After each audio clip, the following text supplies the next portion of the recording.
madaxweyne jananaare wixii qalad hore aanu galina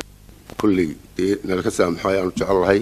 sidaas waxa yiri Gamaal Maxamed Ducaal oo lagu naanayso baaxad oo hore uga tirsanaa ciidamada qaranka Soomaaliland balse muddooyinkii ugu dambeeyay dibad meeraha waxaanu saasi ku sheegay shir jarayd oo ku qabtay xarunta miiska saraakiisha ee magaalada Hargeysa waxaanu halkaasi uu ka sheegay inuu soo booliyoobay dalkiisa isla markaasina waqti xaadirkan diyaar u yahay inuu u shaqeeyo dalkiisa iyo dadkiisaba. waxaan halkan ka cadeynayaa in aan soo noqday dalkaygii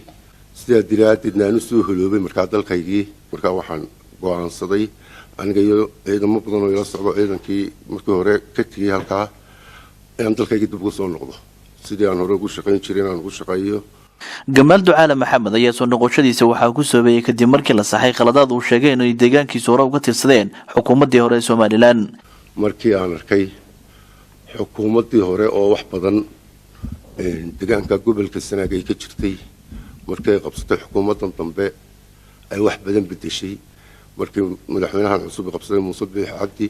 Gamaal Ducaal Maxamed ayaa hoon Cable TV waxa weydiiyay sababta uu qaladka uu tirsaday ugu soo bandhigi waayay mas'uuliyiinta dawladda iyo taliyihiisaba ka hor inta aanu ka soo horjeesan ciidanka qaranka Soomaaliland. ma way ahayd inaan idhaaho laakiin uu ka degdegay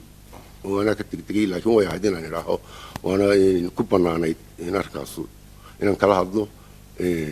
madaxweynaha ama jankan ka xukumayay markaa goobta joogay haystay inaan kala hadlo bay ahayd anigu madaxweynaha toosin xukumayay jankan xukumayay